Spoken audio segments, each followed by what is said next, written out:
não permitindo a presença de entidades que não estejam em harmonia com os princípios dessa reunião, principalmente aquelas que nos distraem, nos tiram a atenção,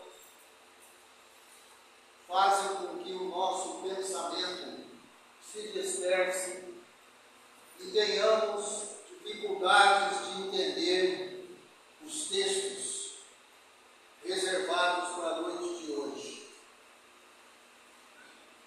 Aos encarnados, nós pedimos que se concentrem nas preces, nas orações, elevando o pensamento, elevando o padrão vibratório, para que possamos estabelecer uma conexão forte com os nossos irmãos do plano espiritual e possamos colaborar com o trabalho que a espiritualidade exerce na fluidificação das águas que foram aqui trazidas, no passe que será ministrado logo mais, nesse ambiente de equilíbrio, paz e tranquilidade dentro dessa sala e em todos os benefícios que são reservados a cada um de nós, os momentos de conforto que aqui passamos, de tranquilidade. Vamos deixar as atribulações do dia do lado de fora, para que possamos estabelecer essa conexão sólida com os nossos irmãos e facilitar o trabalho benfeitor que eles exercem sobre cada um de nós.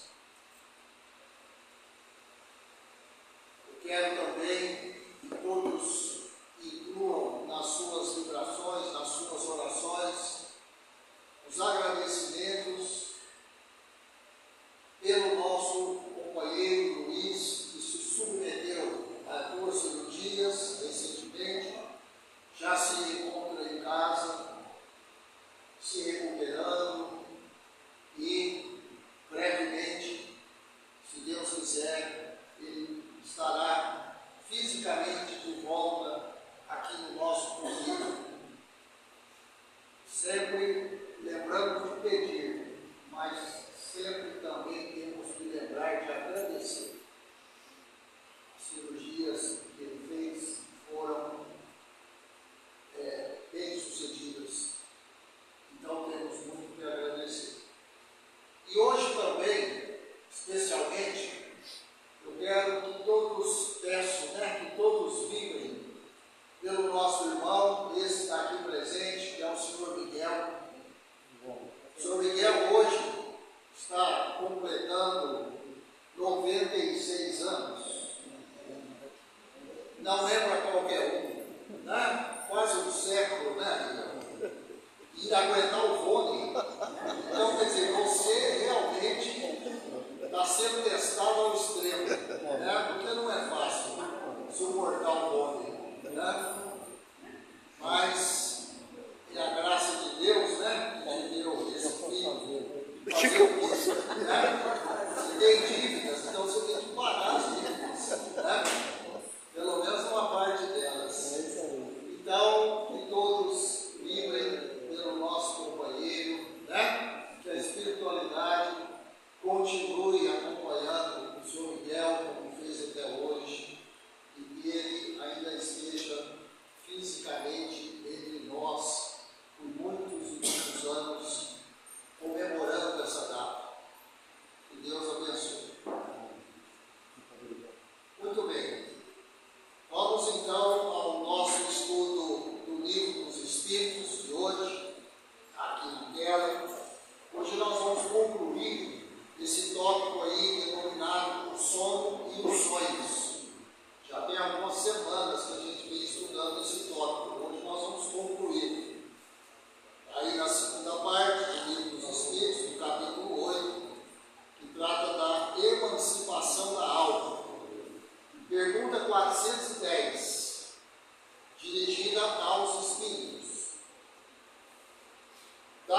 também que, durante o sono, ou quando nos achamos apenas ligeiramente adormecidos, acodem-nos ideias que nos parecem excelentes e que se nos apagam da memória, apesar dos esforços que façamos para retê-las.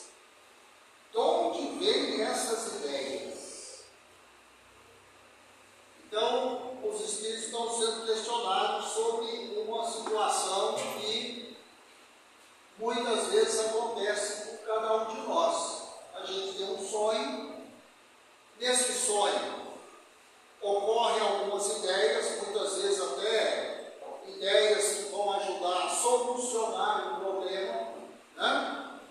Só que a gente acorda e, por motivos diversos, a gente acaba se esquecendo dessas ideias que tivemos durante o sonho, durante o sono. Então, é perguntado aos espíritos, de onde vêm essas ideias? Aí os espíritos respondem, provém da liberdade do espírito que se emancipa. Nós já vimos, durante o sono, o corpo está descansando, o corpo físico. A alma segue sua jornada. A alma não tem que dormir. A alma não precisa descansar. Não dorme. Ela segue o seu trabalho. E aí é onde ela pode ter contatos com algumas ideias. Né? Como está falando ali. Então, é a liberdade que o espírito tem que se emancipa. E que emancipar goza de suas faculdades com maior amplitude. Sim, porque quando estamos acordados, em vigília, a nossa alma tem forte influência na matéria. Então é mais difícil vir essas ideias. Pode vir, mas é mais difícil. Agora, quando estamos dormindo, o espírito, né, no caso a nossa alma, que estamos encarnados, goza de uma certa emancipação. Então, fica mais fácil receber essas ideias. Também são frequentemente conselhos que outros espíritos dão. Então a nossa alma tem contato com espíritos e nesse contato somos aconselhados. Nossa alma recebe conselhos. É onde às vezes a gente acorda e fala, eu tive um sonho, mas eu não estou lembrando o que era. Aí vem uma outra pergunta que vai dar sequência a esse assunto. De que servem essas ideias e esses conselhos, desde que, por esquecê-los, não os podemos aproveitar? A gente já esperava essa pergunta. Tá, eu tive a ideia enquanto eu dormia, enquanto eu sonhava, mas aí eu acordo e eu esqueci. Mas então o que adiantou isso? Eu esqueci, né? É isso que está perguntando aí. Aí os espíritos respondem, essas ideias, em regra, mais dizem respeito ao mundo dos espíritos do que ao mundo corpóreo. Pouco importa que comumente o espírito as esqueça, quando unido ao corpo. Na ocasião oportuna, voltar-lhe-ão como inspiração de momento. Então as ideias são passadas para a nossa alma. Não interessa mesmo lembrarmos delas quando estamos acordados. Mas oportunamente, lá na frente, nós podemos ter aqueles lampejos, aqueles cliques, e às vezes é uma dessas ideias que emergiu, estava ali guardada com a nossa alma, e na situação oportuna que se fez necessário, aí é onde, eu já sei como que eu vou resolver. E às vezes a solução, ela foi sonhada há muitos anos atrás e ficou ali com a nossa alma, esperando o momento oportuno para se manifestar. Ficou claro isso? Certo? Mais uma vez, olha o tanto que o sono é importante. Não é para dormir o dia inteiro, não. Para dormir o tanto que precisa. É porque às vezes a gente não dorme. Está atravessando, emendando. Isso tem um custo. Não é só para o físico, não. Isso tem um custo para a alma também. Vamos lembrar disso sempre. 411. Estando desprendido da matéria e atuando como espírito, sabe o espírito encarnado qual será a época da sua morte? Essa pergunta é pesada, né? Então eu posso sonhar com a época da minha morte. Você fala, tá aí uma coisa que eu queria acordar e não lembrar. Né, meu irmão? Eu não queria nem sonhar, quanto mais acordar e lembrar desse sonho. Tá? Mas vamos ver o que os Espíritos respondem. Acontece pressentida. Também sucede ter plena consciência dessa época, o que dá lugar a que, em estado de vigília, tenha a intuição do fato.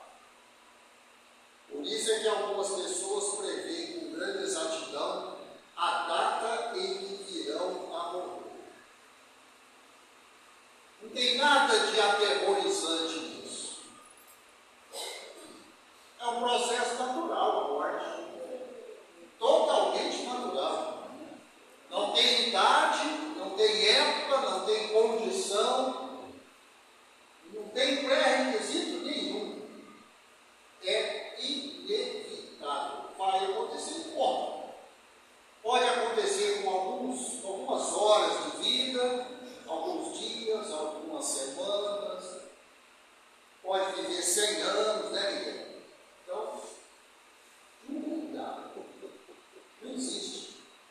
A única certeza é que vai acontecer. Então, às vezes a pessoa tem um pressentimento.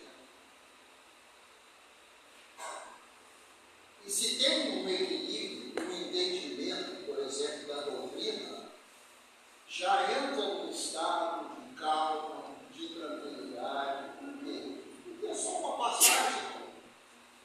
É só uma passagem, não vai acontecer nada, não vai ser torturado, não vai apanhar, não vai acontecer, não vai ter dor, nada. Nada melhor do que o entendimento, a informação, a instrução.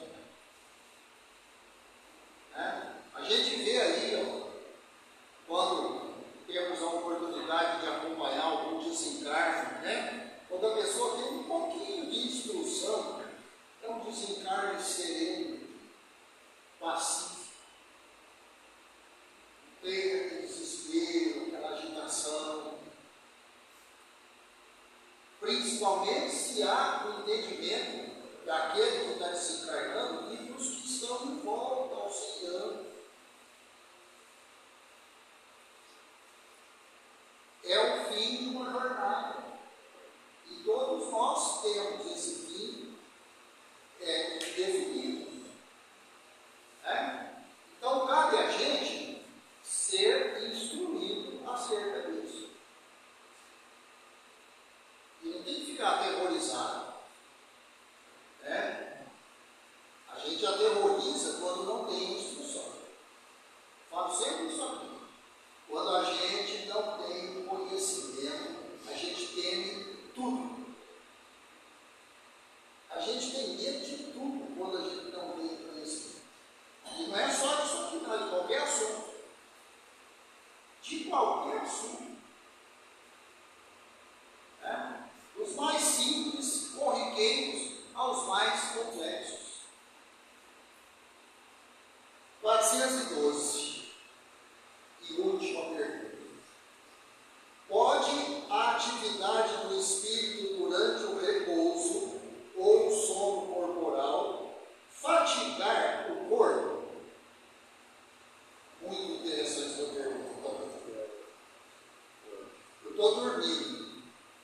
descansando, meu corpo. Mas eu posso acordar com fadiga, cansado, dependendo do que meu espírito fez. E quando meu corpo repousar,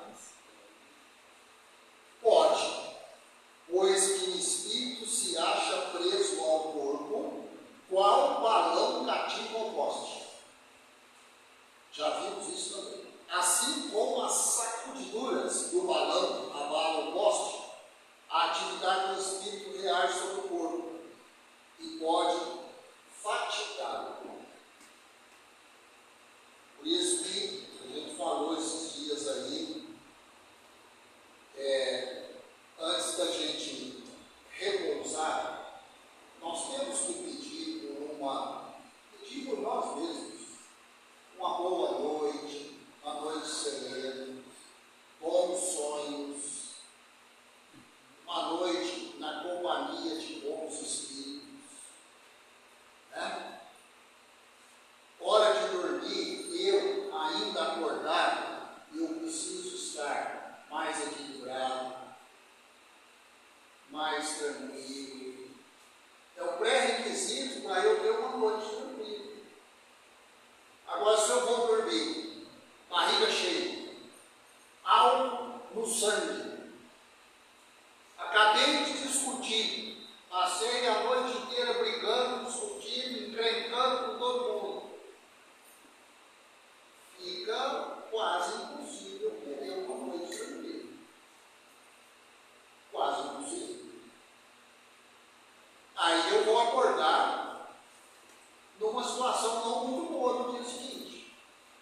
Se é que eu vou conseguir dormir. E às vezes a agitação é tão grande, aí eu não durmo. Porque é pior ainda. Né? E às vezes durmo. Mas as companhias que vão se aproximar de mim, vão se aproximar mediante a afinidade com a vibração que eu estava quando eu fui me deitar. Então, se eu fui me deitar com uma vibração ruim, as companhias que eu vou ter serão afins, ou seja, terão a mesma vibração ruim. E aí, a noite vai ser aquela noite. E aí, no outro dia, você acorda, parece que você trabalhou na enxada a noite inteira, debaixo do sol. Acorda arrebentado. Você até dormiu muito, né? Vocês beberam, aí apagou mesmo, desligou. Mas acorda ruim. Não é ruim de ressaca, não. É ruim da alma. As companhias não foram boas, não tiveram sossego. Quando eu falo não tiveram, na sua alma. Por quê? Porque você foi se deitar num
E na lei nos mandou Moisés que tais mulheres sejam apedrejadas.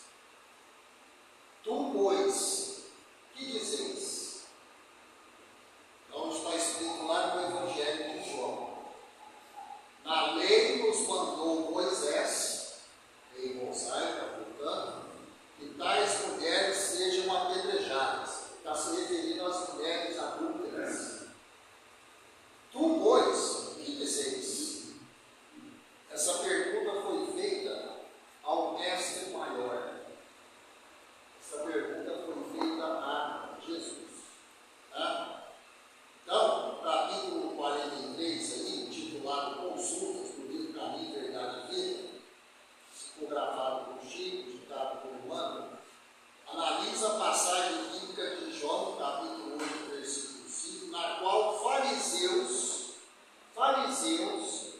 consultam Jesus sobre apedrejar uma mulher adúltera.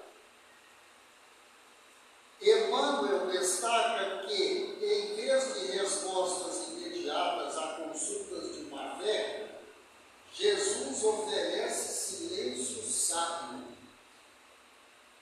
e lições de autoexame, convidando à reforma íntima, em vez de julgamento alheio. Porque nessa passagem aí, quando os fariseus questionaram Jesus, e os fariseus gostavam de testar Jesus, sempre que eles tinham oportunidade, eles davam uma alfinetada, né? E é claro, Jesus, o mestre maior, nunca ficou em dificuldades diante dessas perguntas capciosas, né? Como essa, por exemplo. Apedrejar uma mulher adulta. Os fariseus questionaram Jesus, e aí Jesus oferece silêncio. Ele não respondeu, ele ficou em silêncio e convidou a todos a um autoexame. É daí que saiu a frase: atire a primeira pedra naquele que não tiver pecado. É o que ele está falando aí, ó, reforma íntima, em vez de julgamento alheio. Então vamos ver a mensagem do Emmanuel. Isso aí é um comentário inicial, para você entender o que é a mensagem. Várias vezes, o espírito de má fé cercou o mestre, Jesus. O espírito de má fé aqui são os fariseus, que viviam atormentando Jesus, com interrogações, aguardando determinadas respostas pelas quais o ridicularizasse. Porque a ideia era essa: fazer uma pergunta para ver a resposta que Jesus ia dar, e os fariseus, como a gente diz hoje em dia, né? Iam cair matando em cima dele, ridicularizando a resposta que ele tivesse dado. Mas, como eu disse, ele jamais se viu em apuros para qualquer pergunta que tivesse feita a ele. E aqui não foi diferente. A palavra dele, Jesus, porém, era sempre firme, incontestável e cheia de sabor divino. Referimos-nos ao fato para considerar que semelhantes anotações convidam o discípulo a consultar sempre a sabedoria, o gesto e o exemplo do mestre. Discípulos somos todos nós. Sempre consultar a sabedoria, o gesto, o exemplo do mestre. Poucas vezes fazemos isso. A maioria das vezes queremos responder de bate-pronto. Né? Quantas vezes proferimos aquela frase: eu não levo desaforo para casa? Como se fosse a desfeita suprema.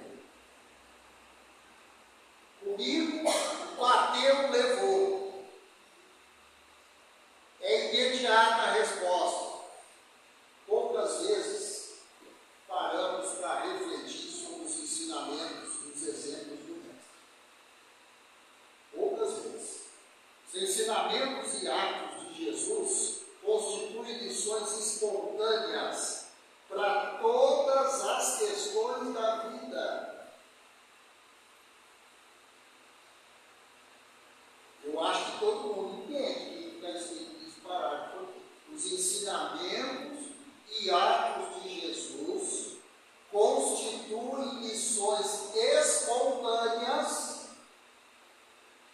para todas as questões da vida.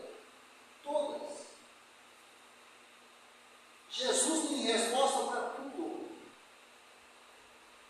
Mas nós temos que conversar com Ele para saber a resposta para isso, para aquilo, para não sei o quê, para cada situação da nossa vida. A gente tem que manter um diálogo com Ele. E às vezes a gente não faz isso, né? Ou raramente fazemos. O homem costuma gastar grandes patrimônios financeiros nos inquéritos da inteligência.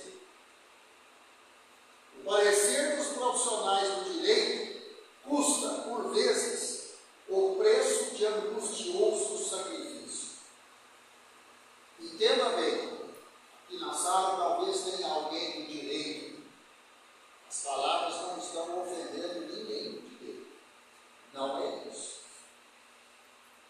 Mas está sendo observado aqui que às vezes a resposta está numa simples conversa com o mestre. E às vezes eu pego o dinheiro que eu tenho e que eu não tenho e enfio num processo que pode durar 5, 10, 20, a minha vida inteira, e não resolve. Quantos processos existem aí da justiça que atravessam os séculos? Tem processo da justiça brasileira da época que o Brasil ainda era império. Não foi resolvido ainda. Tá bom para você? Da época que o Brasil era império, está lá parado. Processo. Deve ter sido devorado pelas praças já. Mas não foi resolvido. Né? E às vezes a solução está em uma simples conversa com o mestre. Que a gente não faz. Estou falando por mim. A gente não faz. Cada um responda por si. Jesus, porém, fornece opiniões decisivas e profundas. Gratuitamente. Basta que a alma, esse grifo aí é meu.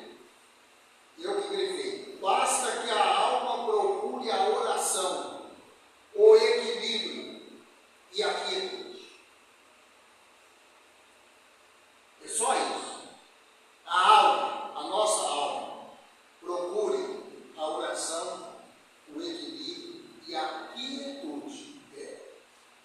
E se eu ficar com um monte de gente em volta de mim, cada um falando uma coisa na minha cabeça, não tem jeito de eu fazer oração nem ter equilíbrio. Eu vou enlouquecer, ouvindo um, ouvindo o outro. O mestre falar-lhe-á na boa nova da redenção. Frequentemente surgem casos inesperados, problemas de solução difícil. Não ignora o homem o que os costumes e as tradições mandam resolver, de certo modo. No entanto, é indispensável que o aprendiz do Evangelho pergunte no santuário do coração. É você conversando com você mesmo. Santuário do seu coração. Tu, porém, mestre, que me dizes a isto? Então, olha o que ele falou aqui. Não é para o homem ignorar os costumes e as tradições. Não, que tem que abrir um processo mesmo, que tem que investigar costumes e tradições. Mas é indispensável que o aprendiz do Evangelho, todos nós somos aprendizes do Evangelho, todos nós. Nós temos que perguntar lá na nossa quietude, no santuário do nosso coração. Mestre, o que me dizes disso? Disso o quê? Do problema que fez você ir na justiça e abrir o processo. brigar com meio mundo, encrencar com todo mundo. Conversa com o mestre, na quietude do seu coração. É isso que o Emmanuel está falando. Olha que beleza, que conselho, custo zero, só tem que ler. E a resposta não se fará esperar como divina luz no grande silêncio. Ninguém fica sem a resposta. Pode perguntar para o mestre, ele vai te responder. De uma forma ou de outra, no tempo que tiver que chegar a resposta para você. Não duvide disso. Aí tem umas reflexões, eu gosto muito de ler as reflexões de Miramês, o Espírito de Miramês. E essas reflexões aqui são feitas pelo Espírito de Miramês, acerca dessa mensagem do Emmanuel. Né? Então, Miramês diz o seguinte: primeira reflexão, o médico divino. Jesus é o médico divino. O capítulo convida a recorrer a Jesus não apenas para resolver dúvidas intelectuais, mas como médico da alma, buscando a saúde espiritual. É isso que o nosso irmão maior é. Ele é o médico de almas. Inclusive tem uma obra maravilhosa, o médico de almas. Está falando de Jesus. Ele é o médico de almas. Porque o problema está na nossa alma, não é no nosso corpo. E ele é o médico que cuida dos problemas da alma. Não é o juiz, não é o promotor, não é o advogado. Eles não cuidam do problema da alma. Quem cuida do problema da alma é Jesus. A má fé, outro princípio, a má fé das consultas. Porque, como eu já disse, os fariseus, eles agiram com má fé. Aliás, eles só agiam com má fé. O negócio deles era puxar o tapete de Jesus, desmoralizar Jesus na frente do povo. Tá? A má fé das consultas. Emmanuel pontua que muitas vezes aproximamos do Mestre com questionamentos vazios ou para testá-lo. Ou seja, nós damos uma de fariseu. Aproximamos de Jesus, mas com um questionamento vazio, não tem nada a ver. Então nós estamos agindo igual os fariseus, sem a real intenção de seguir seus preceitos. Então nós temos que ser atentos também. Que consulta que nós vamos fazer? Porque Jesus também não está disponível para consultas vazias. A consulta tem que ter um conteúdo, um significado. Né? Você não vai consultar o mestre se você fizer um jogo da loteria amanhã, você vai ganhar. Não tem cabimento. Não tem cabimento. Né? Aí, de fato, ele não vai te ouvir, Deus sabe. Aí algum espírito atrasado que estiver ali de plantão, e sempre tem, ele vai entrar no lugar de Jesus e vai te responder. Joga mesmo, joga tudo que você tem, porque você vai ganhar amanhã. Você tem 100, arruma mais 100 emprestado e joga 200. Você não vai ganhar. O outro princípio, a resposta do silêncio. Isso aqui é muito importante. Jesus, ao escrever na terra, Jesus tinha esse costume. Quantas vezes ele ficava escrevendo as coisas na areia, em silêncio. Demonstra que a verdadeira resposta para as consultas da vida está na sabedoria silenciosa e no confronto com a própria consciência, antes de julgar o próximo. maioria das nossas perguntas, a resposta está na nossa consciência. Na nossa consciência. Se fizer um exame em silêncio, vai escrever na areia também, vai achar a resposta. Por isso que falou lá atrás da quietude.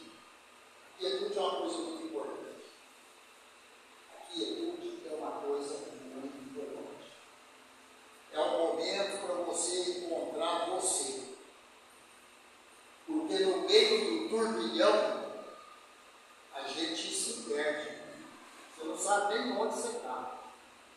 É um monte de gente falando, conversando, dando palpite, opinando, nervosos, criticando, fazendo piada, tudo. Mandando um monte de mensagem no WhatsApp que não tem valor nenhum. Você ali, ocupado com aquilo.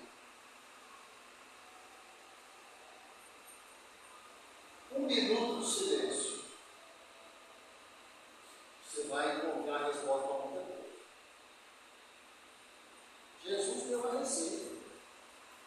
Sim, Jesus deu a receita. E o outro princípio, que vira a vez levanta, autoexame. Autoexame. A mensagem central é que atire a primeira pedra quem não tiver pecado. Focando na autoanálise. É bom. Eu acho.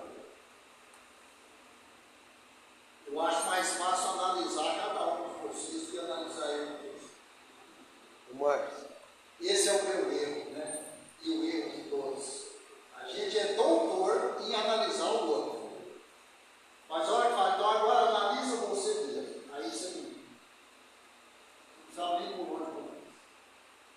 Não, mas não tem nada para analisar não, mas o que você quer que eu fale de mim mesmo? Pois é. Você não sabe nem o que tem para falar de você. Então você nem se conhece. Você não sabe o que tem para falar. Então está perdendo tudo. Você não se conhece. Como é que vai fazer autoexame?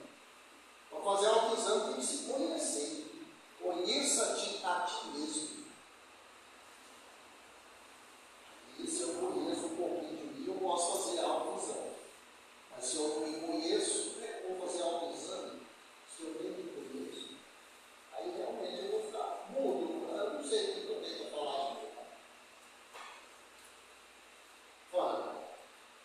Eu acho que nosso grupo, principalmente nosso grupo do estudo, a gente está precisando de estudar isso, porque nós estamos estudando a mesma coisa da quarta-feira, esse assunto aí. Você acha? Eu tenho certeza. O assunto foi o mesmo.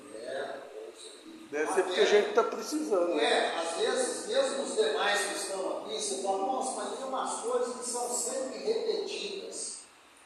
Não é por acaso. Algumas coisas eu percebo, eu falo, nossa, eu vou falar isso de novo, vou. Eu tenho que falar.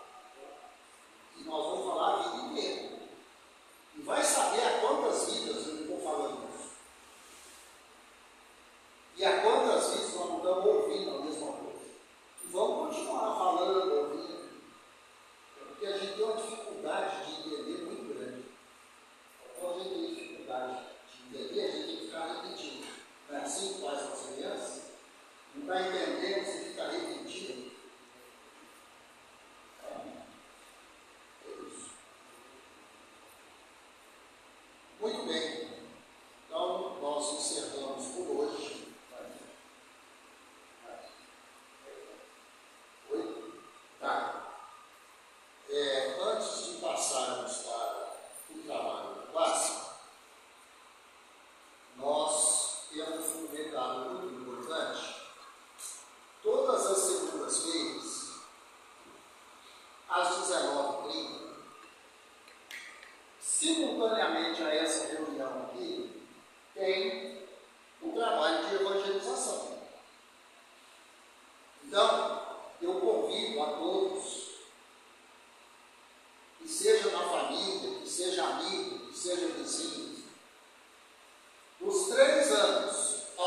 15 anos, traga a pessoa para a evangelização. A evangelização é muito importante. É um momento de se colocar alguma coisa concreta, alguma coisa útil. A gente reclama tanto que nós estamos vivendo uma época aí de tantas futilidades, de tanta coisa vazia, desnecessária. Pois é, a evangelização, ela preenche qualquer vazio. E o melhor, preenche com coisa útil, que vai ser útil para toda a existência. E atravessa as existências. Porque o que a gente aprendeu em existências passadas, nós carregamos hoje com a gente. Aquilo que fica impresso na alma não se perde. Se perde aquilo que é impresso no corpo. O que é impresso no corpo se perde, porque o corpo tem prazo de validade. Mas o que é impresso na alma não se perde. Então, se eu aprendo um pouquinho da prática do bem, isso vai para a alma, não vai para o corpo. Isso aí eu não perco mais, ninguém toma isso de mim. Então, a evangelização é muito importante. E a gente tem notado assim, parece que está cada vez menor o número de jovens na evangelização. É preocupante. Eu vejo, por exemplo, aqui, enquanto a gente está falando, eu fico observando, né, a idade média que está sentada.